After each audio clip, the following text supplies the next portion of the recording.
ခဲလေသမျှသဲရည်ကြောင့်ဖြစ်စေနေကုသိုလ်သည်ကောင်းကျိုးကိုဖြစ်စေပြီးအကုသိုလ်သည်မကောင်းကျိုးကိုဖြစ်စေမည်သူမဆိုကောင်းကျိုးကိုပဲရကျင်ကြတယ်ကောင်းကျိုးကိုရကျင်တာကြောင့်အပင်ပန်းခံပြီးကုသိုလ်လုပ်ကြခြင်းဖြစ်တယ်ကုသိုလ်လုပ်တဲ့အခါမှာစိတ်ထားတတ်ဖို့တော့အရေးကြီးတယ်စိတ်ထားမတတ်ရင်လည်းကုသိုလ်လုပ်ရင်းနဲ့အကုသိုလ်ဖြစ်သွားတော့တယ်ဒါကြောင့်ပဲကုသိုလ်လုပ်တဲ့အခါမှာအကုသိုလ်မဖြစ်စေဖို့အတွက်သတိထားရမှာဖြစ်တယ်အရေးကြီးဆုံးကကုသိုလ်တပည့်ငရဲတပိတ်တာမဖြစ်ဖို့ပဲလိုတယ်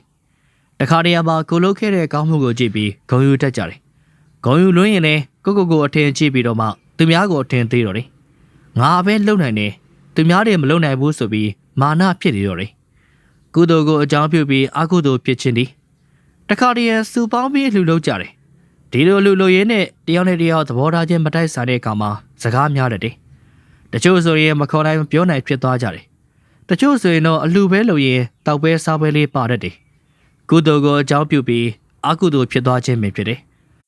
တခါတရံတပည့်သားမျိုးတို့ကိုဆုံးမတဲ့အခါမှာစိတ်တိုင်းမကြရဲ့ဒေါသဖြစ်ပြီးပောက်ကွဲတတ်တယ်တချို့ဆိုရင်ရိုင်းတဲ့အထိကိုဖြစ်သွားလေတယ်ဂယုဏကိုအကြောင်းပြုပြီးဒေါသဖြစ်ပေါ်လာတာကြောင့်ဂယုဏဒေါသဟုဆိုကြလေတယ်တနာတဲ့အတွက်ဒေါသဖြစ်ရတာဟုတ်ဆိုလိုတယ်ကုသိုလ်ကိုအကြောင်းပြုပြီးအကုသိုလ်ဖြစ်ခြင်းဒီအကုသိုလ်ကိုအကြောင်းပြုပြီးအကုသိုလ်ဖြစ်ခြင်းဒါကတော့မဆန်းပါဘူးကုသိုလ်ကိုအကြောင်းပြုပြီးအကုသိုလ်ဖြစ်တာကတော့ဆန်းသွားတော့တယ်ဒါကြောင့်ပဲကုသိုလ်လုပ်တဲ့အခါမှာမည်သည့်အကြောင်းကြောင့်မှအကုသိုလ်ဖြစ်မခံသင့်ပါယာနောပြည့်ကုသိုလ်ကိုအကြောင်းပြုပြီးအကုသိုလ်ဖြစ်ခြင်းဟာခဲလေသမျှသဲရည်ကြဆိုတဲ့ကဲ့သို့ကုသိုလ်လုပ်ရကြမနဲ့တော့ကိုယ့်အတွက်အချိန်ကိုလူပင်ပန်းရုံပဲဖတ်တယ်နေဒါကြောင့်ကုသိုလ်လုပ်တဲ့အခါမှာစိတ်ထားတတ်ဖို့အရေးကြီးလာတယ်ကုသိုလ်ဆိုဒီကအစံလန်းဖြစ်တယ်အစံလန်းဖြစ်တာကြောင့်ခက်ခဲတယ်ပင်ပန်းတယ်ဒါကြောင့်ပဲကိုယ်စိတ်ထဲအကုသိုလ်မဖြစ်ရလေအောင်ငါကောင်းတာလုပ်နေတယ်ဒီအချိန်မှာတော့အကုသိုလ်အဖြစ်မခံနိုင်ဘူးဆိုပြီးအဋိဌံထားရမှာဖြစ်တယ်အရေးကြီးသည်ကကုသိုလ်လုပ်တဲ့အခါတိုင်း